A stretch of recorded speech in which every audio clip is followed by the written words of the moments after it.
Bonjour à tous, ici Alain, votre animateur pour le balado de la barre du jour Santé mentale sans tabou. Nous sommes un organisme alternatif en santé mentale situé à Saint-Gervais. Notre mission est d'accompagner les personnes dans le maintien et l'amélioration de leur qualité de vie afin qu'elles recouvrent leur autonomie. Nous sommes présentement aussi avec le groupe d'entendeurs de voix. Alors, on va demander à un participant, qu'est-ce que le groupe d'entendeurs de voix? Bonjour, je m'appelle André. Pour moi, les entendeurs de voix, c'est ma façon de voir ça. On est un groupe qui se réunit une fois par mois pour discuter des choses qu'on vit, des choses anormales, entre guillemets, là, plutôt des choses spéciales, on va dire, là, comme entendre des voix ou ressentir des touchés, des choses, de voir des choses aussi, là, genre d'hallucination. Puis ça, c'est dans le but de s'aider à trouver des trucs pour vivre avec, parce que c'est pas toujours évident de vivre ces problèmes de santé mentale, là, tu sais. Et puis, moi, j'ai participé quand même assez longtemps au groupe Les Quatre Vents à Lévis. Là, ici, le groupe, ça fait pas tellement longtemps qu'il est ouvert, mais ça me faisait beaucoup de bien. Premièrement, ça te sort de chez vous, ça te met dans l'action, puis tu te sens moins tout seul parce que t'en vois d'autres que des fois, c'est pas plus drôle que toi, là, qu'est-ce qu'ils vivent, c'est pas évident non plus, tu sais, fait que c'est un groupe d'entraide, comme on pourrait dire, tu sais, on s'entraide à trouver des trucs pour communiquer avec nos voix ou essayer comment je dirais, d'avoir des trucs, justement, pour qui nous affectent moins, tu sais, que c'est moins dérangeant. C'est surtout ça. Comme moi, c'est comme ça que je vois ça, là. OK, on va demander à un autre participant comment vous vous sentez face à ça, vous autres, le fait d'entendre des voix ou percevoir des choses là, dans votre vie. Est-ce qu'il y a quelqu'un qui voudrait nous partager là-dessus? Bon, ben, moi, qu'est-ce que ça m'a fait au début? J'étais pour ça, moi, entendre des voix. Parce que je me disais, ben, c'est ma famille. Parce que c'était ma famille que j'attendais. Puis à long, mais on me dit que c'était pas ma famille, c'était dans ma tête. Puis avoir un groupe comme ça, ben il n'y a pas juste moi qui entend des voix, qui a entendu des voix ou qui n'entend encore. Il y a encore plusieurs mondes. Puis c'est intéressant, ce groupe-là. Oui, donc comment qu'on se sent quand on entend des voix ou qu'on ressent des choses? Je pense que c'est différent pour chaque personne. Très différent d'ailleurs. Là, on peut se reconnaître dans nos expériences de vie, mais je veux dire, comment qu'on se sent face à ça, c'est différent. Pour moi, c'est très intérieur, autant physique que ce que j'entends. Là, je veux dire, je suis conscient que c'est ma tête qui me parle. Je m'entends pas tout le temps bien avec. Mais ça me fait faire beaucoup d'anxiété, beaucoup de paranoïa parce que je m'imagine des choses qui sont parfois basées sur des faits. Je peux donner un exemple très simple. Il y a des gens qui sont venus chez moi, qui ont monté sur le toit de la maison pour monter sur mon balcon. J'habite quand même en plus haut étage. Donc, ça fait très bizarre, je veux dire, de voir des gens qui montent sur le balcon pour venir voir dans mes fenêtres. Mais depuis ce temps-là, c'est fou comment que je me sens anxieux et que je m'imagine tout le temps qu'il y a quelqu'un en arrière de moi qui regarde dans ma fenêtre ou qui est dans ma porte sur mon balcon. Je disais, moi, j'ai mes écouteurs sur les oreilles, puis je fais mes choses, mais j'ai beaucoup l'impression que ma tête me parle à me dire, tiens, regardons en arrière, tu sais, il y a peut-être quelqu'un. C'est beaucoup intérieur, puis tu sais, c'est physique, dans le sens que je vais me sentir mal, parce que je sais que je fais un peu trop de paranoïa, que je devrais pas nécessairement m'en faire. Mais c'est comme ça. La médication ne guérit pas tout. Un groupe comme ici, on peut parler un petit peu de comment on se sent, on peut parler un petit peu de ce qu'on ressent ou de ce qu'on vit. Puis les gens nous écoutent, les gens partagent un peu comment ils se sentent aussi de leur côté, donc on se sent moins seul. Voilà, moi c'est un peu comme ça que je me sens par rapport au groupe. Je pense que je suis moins seul dans ce que je vis. Puis je pense que c'est un beau groupe, là, les entendeurs de voix. Moi, je te remercie pour ton témoignage. Ça fait du bien, je suis sûr. Alors, on voudrait savoir qu'est-ce que vous entendez lorsque vos voix vous parlent ou que vous voyez des choses. Est-ce que c'est négatif ou positif? Est-ce qu'il y a quelqu'un qui veut parler là-dessus? Mais moi, les voix, ça va de l'air tellement réel. C'est comme si je serais, mettons, comme là, on est en train de parler, là, sur ça. Puis c'est comme j'attendais la voix de mon frère, parce que je vais donner mon frère me parlait, ben, il me disait, ben Hélène, il faut que tu fasses ça, ou faut que tu... Puis je le faisais, j'allais sur le voisin, mettons, puis j'entendais, ben pas dans ce garage-là, mettons, il y avait un concours. Dans ma tête, il y avait un genre de concours. Non, il n'est pas dans ce garage-là, il est dans l'autre garage. Mais là, j'étais rendu chez le voisin en face. Il a fallu que ce soit le propriétaire du logement de me dire, ben Hélène, il était à la maison, là, il mouille, là. Mais dans ma tête, c'était réellement les voix que j'attendais, là. Ça s'est passé. Je rentre dans ma chambre, j'attends plus de voix. Puis là, ben dans la nuit, ça a recommencé les voix. C'est comme je m'aurais senti réveillée. Puis ça me parlait, ben là, ben... Puis comment t'aimais ta journée? Ça me parlait de même, là. Ben, t'as pas fini, demain, on va recommencer. Là, c'est un spectacle qu'on va faire. Puis là, ben là, je voyais en danse, c'est pas vrai. Que je me rendormais, mais la voix était là.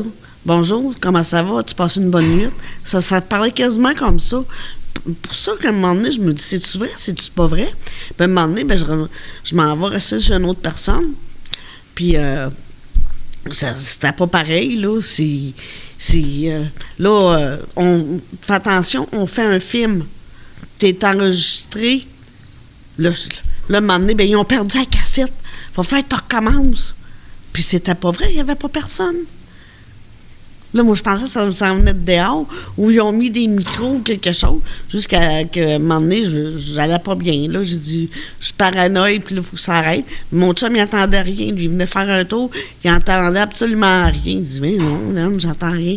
Il dit, t'es schizophrène, toi aussi, t'es comme moi, t'entends des voix. Fait que là, c'est ça, là, à un moment donné, ça me faisait mal, là. Il y a du monde qui me faisait mal, je me sentais comme j'aurais quelque chose là, qui dessinait mon visage à un moment donné, ça me rentrait dans les oreilles. Ah, c'était l'enfer, fait que là, j'étais rendu, j'allais en psychiatrie, fait que c'est ça que j'ai fait. Mais y a-tu du vrai, y a-tu du faux, on ne le saura jamais. Et voilà. Maintenant, un autre membre va discuter sur cette question-là. On te remercie. Qu'est-ce qu'on entend, qu'est-ce qu'on ressent? Dans mon cas, c'est particulier. J'ai pas une estime de moi hyper gonflée, j'ai une estime de moi dégonflée, ce qu'on appelle. Ce qui fait que tout est généralement négatif. Tout est un petit peu une remise en question, à savoir si je dois baser mes perceptions sur des faits ou, si justement, si mes perceptions sont basées sur des faits ou si c'est simplement des choses qui se passent dans ma tête. Surtout socialement. Socialement, ça m'amène à avoir pas nécessairement des conflits, mais à avoir des remises en question et à toujours me sentir incorrect de qu'est-ce que je peux faire. J'ai toujours l'impression que il y a des choses dans ma tête qui se disent, qui sont négatives, qui vont toujours me remettre en question, qui vont toujours me dire, est-ce que tu as dit les bonnes choses? Est-ce que la personne pense les bonnes choses? Etc., etc. Donc, ça m'amène un peu à tout remettre en doute d'une certaine façon. J'ai pas particulièrement de voix. Je pourrais dire que quand c'est positif dans ma vie, j'entends pas particulièrement de voix ou je ressens pas nécessairement beaucoup de choses. Je suis plus en euphorie un peu, où ce que je vais penser être capable de faire des choses, surmonter des défis qui sont peut-être un petit peu trop grands pour moi. Je vais penser être capable de le faire quand je suis peut-être pas capable de le faire. Mais j'ai toujours, à un moment donné, si j'ai un échec ou si je frappe un mur, je vais toujours avoir mes voix dans ma tête qui vont me revenir puis qui vont me remettre en question, à savoir qu'est-ce que j'ai fait de bien là, dans ce que je vis. Là. C'est comme ça que je me sens. Moi, te remercie de ton partage. Alors, un autre participant va nous partager. Bonjour, c'est encore André. Moi, c'est pas vraiment une voix que j'entends. J'ai déjà entendu une fois une voix. Puis ils m'ont donné un diagnostic de schizophrène, mais des fois, je me demande si je le suis vraiment. Parce que moi, je vois ça comme la voix de mon inconscient. C'est comme un langage onirique. Les psychoses, pour moi, c'est plus un rêve que d'autres choses. C'est à ça que ça ressemble le plus. Parce que tu rêves dans la réalité. Fait que tu as des propos qui n'ont pas rapport des fois quand t'es dans le rêve puis tu le sais pas, tu sais. Fait que mais il était une secousse que ça arrivait à tous les jours. Puis c'était positif. J'apprenais plein de choses à tous les jours. Ça arrivait quand j'allais prendre ma marche. Je marchais 6 km, des fois 10. Puis ça se passait tout le long de ma promenade, là. Puis c'était à tous les jours. Après ça l'a arrêté. Ça l'a arrêté tout seul. Puis là, ça fait longtemps que ça le fait plus. C'est comme si l'esprit s'est endormi. Puis moi, ça va mieux. Ça va mieux. J'ai fait quand même beaucoup d'efforts aussi. C'est sûr que si on fait rien, on n'a rien. Hein. Si tu fais de l'action un peu, des choses, à chaque fois que je fais de l'action, ça me valorise, ça me fait du bien. Comme là, je suis venu là, à soir, après-midi, puis je vais ressentir un bien-être, même que je suis chez nous à soir, juste le fait d'avoir venu ici. Fait que c'est pour ça que c'est ça qui m'aide à me faire sortir, parce que j'aurais une tendance à m'isoler puis à ne pas sortir du tout. Puis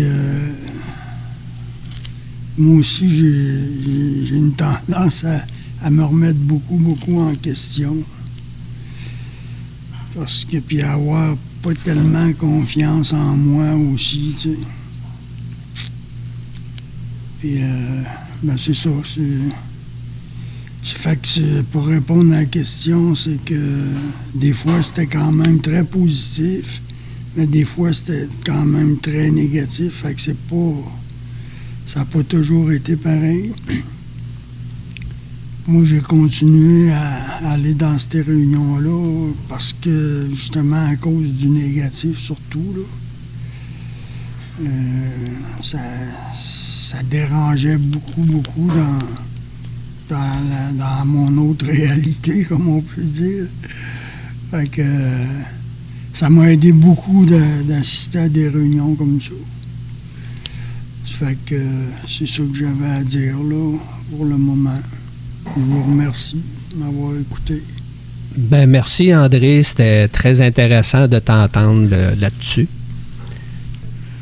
Est-ce que les voix que vous entendez sont constantes ou toujours présentes ou pas tellement, là? Ben moi, quand j'entendais les voix, sont constantes. c'était toujours les mêmes voix, ou même des fois, il y a d'autres personnes qui embarquaient, mais ça avait de l'air tellement réel que, tu sais, on peut pas dire si c'est vrai ou si c'est pas vrai. C'est les voix, on voit pas les personnes, mais on les entend. Puis c'est pas moi, c'était ma famille que j'attendais, puis c'était pas réel. C'était dans ma tête, puis tout ça. Maintenant, ben j'ai eu des injections. Maintenant, j'entends plus les voix, mais j'entends des... Je ressens des choses, par exemple. Puis c'est constant. OK. Est-ce qu'il y en a d'autres qui voudraient nous partager là-dessus? Est-ce qu'il y en a d'autres qui entendent des voix de temps en autre ou plus constamment? Moi, c'est fréquent. Je pourrais dire peut-être même constant à 100 000 à l'heure, là, ça n'arrête jamais. Ça en est épuisant. Ça m'empêche de me concentrer, ça m'empêche de faire des activités. Mais c'est pire dans l'isolement, ce qui fait que c'est de là l'intérêt de la participation au groupe, c'est qu'on brise l'isolement, puis on brise un petit peu là, cette routine-là, je veux dire, de se battre avec nos voix. Donc, on se sent tout simplement appuyé par les autres membres ici. Puis, on se sent mieux, là. Donc, c'est ça, moi, oui, je pourrais dire que c'est quand même très, très constant. Puis, ça roule beaucoup. Ça roule beaucoup, là. C'est pas juste une petite voix, là. C'est beaucoup, beaucoup de choses qui reviennent sans arrêt. Comme un peu un stroboscope. OK, merci. Est-ce qu'il y a un autre participant qui veut nous parler de ça ou on va passer à la question suivante? Bon, ben moi, dans mon cas, c'est pas constant. C'est par période. Ça a pas mal toujours été par période. Il y a eu des plus grandes périodes, des plus petites, mais c'est toujours été par période. Là, ben, ça fait 2 ans et demi là, que ça a pu arriver. Puis, des fois, je m'ennuie de ça, c'est fou à dire, là, parce que ça me faisait du bien aussi, ça me faisait pas juste du tort. Fait que, mais c'est ça, là, ça fait 2 ans et demi, puis, ben, je suis quand même content parce que ça me causait beaucoup de troubles. C'est ça. OK, merci de nous en avoir parlé. Alors, une prochaine question, on vous demanderait depuis quand ça vous arrive, cette situation-là? Moi, depuis 2000. Depuis 2000, j'attendais des voix, tout le kit. Maintenant, ben là, c'est ma propre voix. C'est ma propre voix que j'entends dans ma tête. Qui me dit, ah ben là, c'est pas des voix, c'est la tienne. Écoute bien, c'est ta voix que tu entends. Puis ça me dit des choses. Mais je ressens maintenant des choses sur mon corps. Une main où je ressens. Ça, c'est quand je suis allongée, tranquille, je me repose. Je sens comme quelqu'un me frotter une jambe, une cuisse, puis me donner de l'apaisanteur sur mes cuisses. C'est ça que je ressens maintenant. OK. Y a-t-il un autre participant qui peut nous dire depuis quand ça y arrive, des choses comme ça? Moi, ça fait au moins 20 ans, mettons. Parce que ça a commencé au début de l'âge adulte, jeune adulte. Qu'est-ce qui a amené nécessairement ça? Je suis embêté. C'est beaucoup de traumatismes, etc., qui font en sorte que ça s'est rendu là. Ça l'a empiré avec les années. J'ai des périodes peut-être moins pires, mais c'est pas des périodes nécessairement de repos total. C'est simplement des périodes où ça va être plus positif dans ma vie, donc je vais mieux vivre avec ce que j'entends. Ça va être plus rafraîchissant, un petit peu plus positif, là, qu'est-ce qui va se passer dans ma tête. Mais dans des périodes vraiment négatives, c'est ça prend beaucoup de place, là. C'est fréquent et c'est depuis, mettons, 10 ans, c'est pire, mettons. Depuis 10 ans. OK, merci. Toi, André, t'avais-tu quelque chose à rajouter? Oui, je peux bien parler un petit peu. Moi, ça a commencé à l'âge de 29 ans. Mais par après, je me suis rendu compte que j'avais eu une période à 18 ans que j'avais eu un épisode.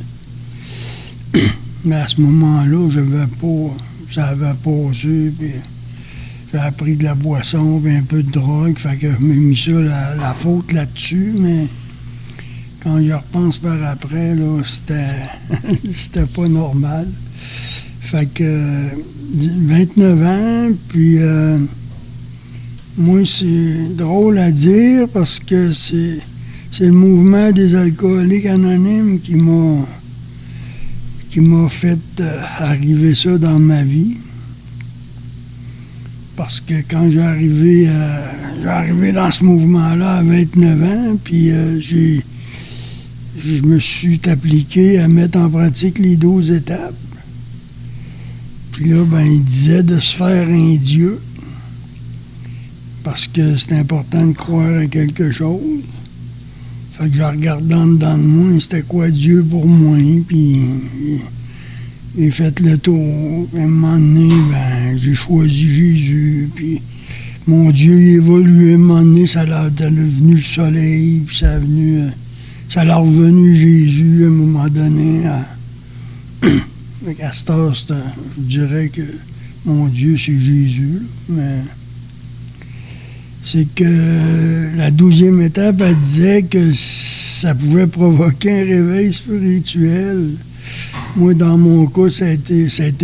C'est comme mon esprit inconscient qui s'est réveillé. Puis, avant que je le comprenne, comment que ça marche, parce que faut que tu te mettes à la place de l'esprit qui veut rentrer en contact avec toi. C'est pas évident pour lui non plus, là, tu sais. Il me dira pas j'étais un esprit aussi ou ça, là, tu sais. Il te fait faire des choses pour qu'à un moment donné, ça devienne comme évident pour toi que c'est ça, tu sais. Fait qu'il m'a donné quand même beaucoup de misère dans ces choses-là que je parle. Mais comme j'ai dit tantôt aussi, il m'a donné beaucoup de positifs. Fait que je peux quasiment pas dire je vis bien. Je peux dire que je vis quand même assez bien avec ma personnalité. Puis comme j'ai dit tantôt aussi, je me vois pas tellement schizophrène, mais pour me voir bipolaire, ça c'est évident. Là. C'est assez évident que je sais que je le suis, là.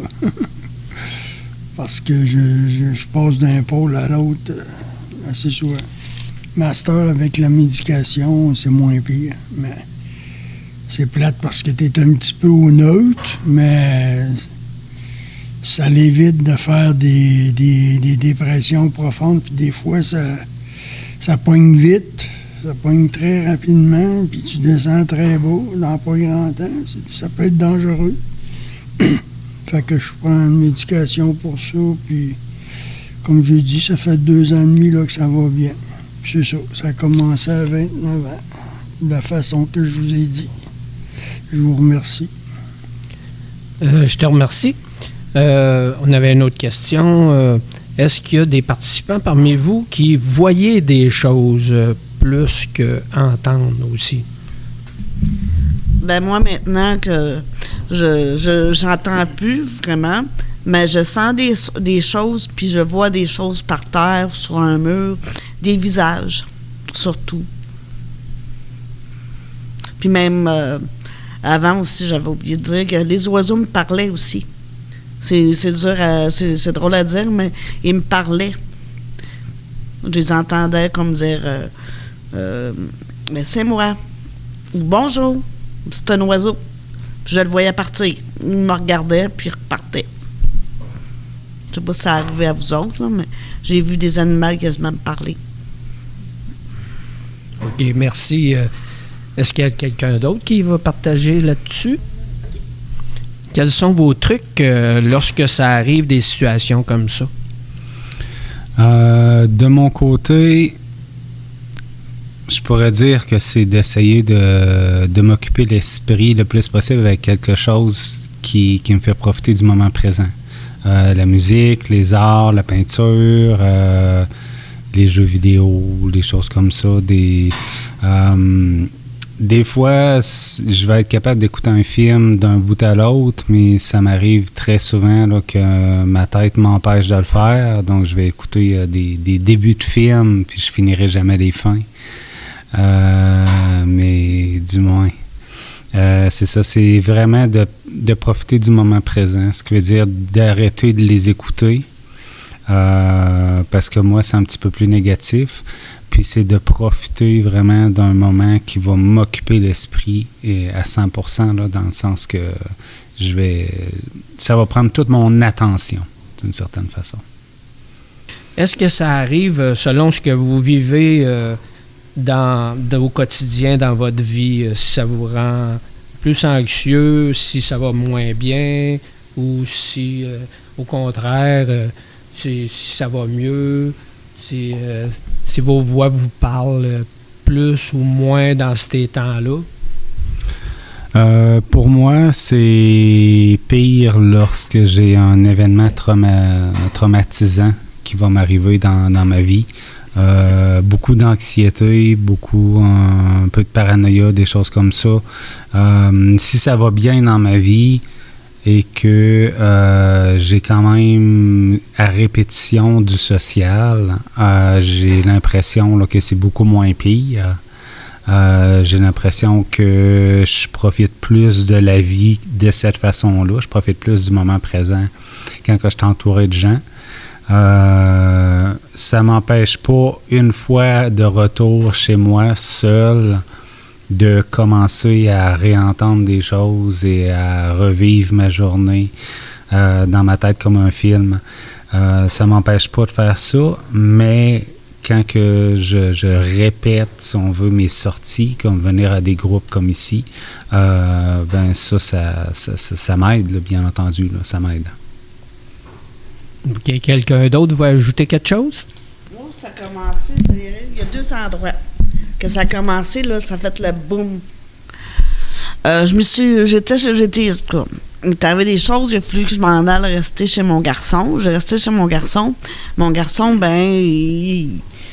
c'est une personne compulsive, il était méchant, tu sais, ça allait pas. Fait que c'est moi qui ai subi les conséquences. Fait que, puis on s'est engueulé, ça n'a pas été bien. Fait que là, j'entendais les voix, je commençais à entendre les voix dans ce temps-là. Fait que là, je suis partie de chez mon garçon. Puis j'ai été, je sais pas si c'est parent avec toi, mais en tout cas, c'est le même nom de famille. C'est ça. Puis là, chez eux, ben justement, c'est une personne que j'arrive dans cet endroit-là, c'est fermé. Les rideaux de jour, de soir, de nuit, c'était tout le temps fermé. Il y avait juste une petite lumière au reluit. Puis, il faisait pas le... Mais c'était sale un peu. T'sais, on avait beau nettoyer et tout ça, mais lui, tu sais, puis ça fumait, il fumait, ça sentait le... Mais c'était vraiment sombre dans cet appartement-là. Puis c'est là que j'ai entendu le plus de voix. J'entendais mon frère, j'entendais d'autres personnes de ma famille. À un moment donné, la piste cyclable, ma chambre était en arrière, juste en arrière de la piste cyclable. Puis là, j'entendais, moi, dans ma tête, le monde passant en vélo, puis me pitchait des affaires dans ma fenêtre. C'était l'enfer, comment j'ai eu la paranoïa, en tout cas, quelque chose comme ça. Puis c'était l'enfer, là. Puis c'est pour ça que j'ai demandé de l'aide, parce que ça allait empirer. Mais les choses que je ressens maintenant, c'est mieux. C'est peut-être physique, mais c'est mieux que d'entendre des voix, des fois. C'est tout. Mais comment ça impacte ton quotidien, là? Ça l'a affecté beaucoup. Quand j'étais là-dedans, ça m'a fait vraiment paranoïer, dépression, j'ai de la médication, tout ça. Puis présentement, je suis relax, fait que je suis bien où ce que je suis, puis j'essaie de pas entendre de voix, je me mets un genre de barrière, mais pour l'instant, ça va bien, j'entends rien. Okay. À part de sentir quelque chose, là, un peu, là. Mais ça peut être du vent aussi, fait que on OK, sait pas. parfait. Et toi, comment ça impacte ton quotidien? Moi, de la façon dont ça impacte mon quotidien, c'est que c'est énergivore. Ça demande beaucoup d'énergie. J'ai de la difficulté à récupérer cette énergie-là. Mais généralement, du monde comme ici, ils vont me redonner une espèce de boost d'énergie. Donc, je trouve ça bien là, de venir à des groupes comme les entendeurs de voix.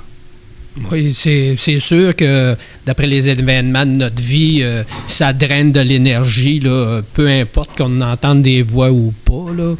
Quand on est en contact avec d'autres personnes, il y a d'autres personnes qui drainent notre énergie sans nécessairement entendre des voix ou voir des choses. Là. C'est sûr. On te remercie beaucoup d'avoir parlé. Ce que je voulais dire, c'est sans nécessairement que les gens me drainent de l'énergie. Je trouve que les gens me donnent un boost d'énergie, dans le sens que, tu sais, je suis compris, je suis accepté dans un groupe, on s'entend bien, on a tous des choses à dire, on partage. Donc, c'est là où on brise l'isolement, puis on fait avec ce que la vie nous apporte, si on veut. Donc, c'est là où ce que je dis, le groupe, là, c'est bien de participer au groupe. C'est très OK, c'est bien. Toi, André, voulais-tu nous partager là-dessus comment ça impacte ton quotidien de entendre des voix ou des choses, voir des choses? Ben moi, autrefois, ça l'a impacté beaucoup. Maintenant, comme j'ai dit tantôt, j'ai plus de manifestation de ça, fait que ça va quand même assez bien, là. Ça n'impacte plus, mais ça l'a dérangé beaucoup dans le passé, là. C'était des choses que je faisais que normalement, c'est pas moi qui aurais fait ça. Puis, fait que des fois, ça m'a coûté cher financièrement, puis de d'autres façons aussi, là, ça m'a coûté cher. Fait que c'est rien de vraiment le fun. Ça l'a impacté au niveau financier, comme je dis, puis ça l'a impacté sur le moral aussi. Des fois, ça m'a rendu dépressif. Puis il y a d'autres fois, ça m'a rendu trop high aussi. Il faut dire que je suis bipolaire aussi, là. C'est à peu près tout ce que j'avais à dire là-dessus. Puis, aurais-tu des recommandations ou des conseils à donner à des jeunes qui pourraient commencer à entendre des voix? Ah, un jeune qui commence ça, moi, dans mon idée, il doit se trouver seul, il doit être pris tout seul avec ça. Fait que si jamais il entend parler qu'il y a un groupe pour les jeunes, là, comme que ça serait supposé, là, il y en a qui travaillent là-dessus.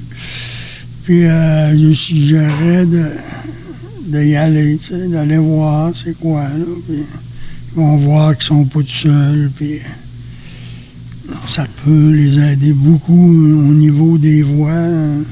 Ça va lui donner des trucs aussi, comment discuter avec les voix, tu sais, avoir du contrôle peut-être un peu sur ces voix-là, là, tu sais, parce que des fois, sont pas fines, sont dérangeantes, puis ils ont juste du mal à te dire, tu sais, puis toi, ça te démantibule tout le temps, fait que si t'as des trucs, là, comme que il y en a beaucoup de trucs. Nous autres, ils nous ont donné une feuille avec plein de trucs, là. Il y en a qui les empêchent de rentrer dans leur chambre quand ils ferment la porte. Ils prennent des deals avec les voix, des ententes. Et puis, dans certains cas, il y a toutes sortes de choses qui fonctionnent. Si tu as essayé, je suggérerais surtout de ne pas rester tout seul avec ça, de venir voir un groupe d'entendeurs de voix. En tout cas, moi, Ça m'a fait énormément de bien. À part de ça, pas grand-chose à leur suggérer, là. Peut-être de voir un médecin, si c'est pas déjà fait, là, puis de suggérer de prendre une médication aussi avec ça, ça peut aider ça aussi, là, tu sais. C'est à peu près tout ce que je suggérerais, les nouveaux, les jeunes, surtout les jeunes. Oui, pour répondre à la question, dans le fond, ce serait plutôt... Je pourrais la reformuler en disant qu'est-ce que moi j'aurais aimé me faire dire quand j'étais jeune puis que ça a commencé.